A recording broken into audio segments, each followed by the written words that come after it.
বাংলাদেশ জাতীয়বাদী করেছে।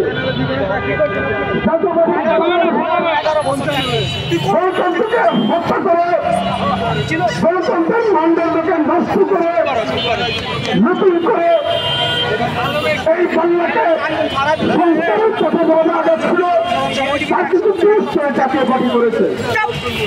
বাংলাদেশ যখনই ইংরেজ ভারতবর্ষের সাথে তখন এই ভারতীয় সামরিক শক্তিগুলো বাংলাদেশের ভর করে বাংলাদেশের গণতন্ত্রকে হত্যা করতে চায়। গণতন্ত্রের কথা বলা মানুষগুলোকে বেতন প্রেরণ করতে চায়।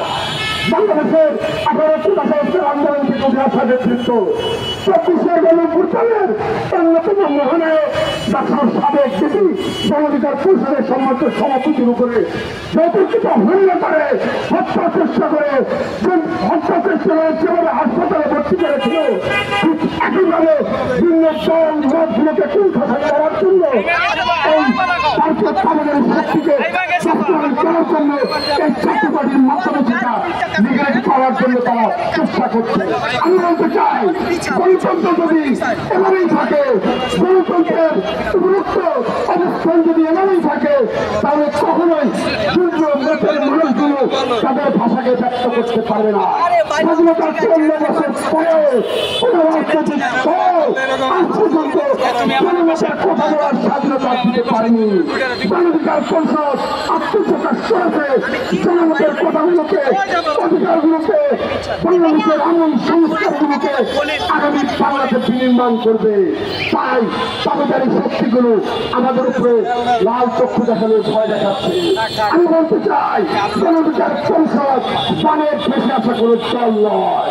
গণঅধিকার পরিষদের নেতৃত্বে, দেশের সাবেক ডিপির নেতৃত্বে, গণঅধিকার পরিষদ সভাপতির নেতৃত্বে 64 জেলায় আন্দোলন সংগ্রাম গড়ে তোলা হবে। ততদিন পর্যন্ত এই ভারতীয় দাবিদারী শক্তি, এই জাতীয় পার্টিকে বাংলাদেশ থেকে নিষিদ্ধ করানো হবে এবং গণঅধিকার পরিষদের নেতৃবৃন্দের উপরে হামলাকারী সকল ষড়যন্ত্রকারীদেরকে গ্রেপ্তার না করা হবে। বলে দিতে চাই, ভারতীয় দাবিদারী শক্তিকে নতুন বাংলার, এই 24-এর বাংলায়, গণতন্ত্রের বাংলায়, এই বিপ্লবীদের বাংলায় আর পূর্ণ প্রতিষ্ঠা করতে দেওয়া যাবে না। তাই সকলে এই বাংলার বিনির্মাণের জন্য দেশকে আলিঙ্গন করে নতুন বাংলা বিনির্মাণ করার জন্য স্বাধীনতার পক্ষের শক্তি হয়ে আমাদের সাথে থাকুন। ধন্যবাদ সকলকে। আসসালামু আলাইকুম। ধন্যবাদ। এই পর্যায়ে বক্তব্য নিয়ে আসেন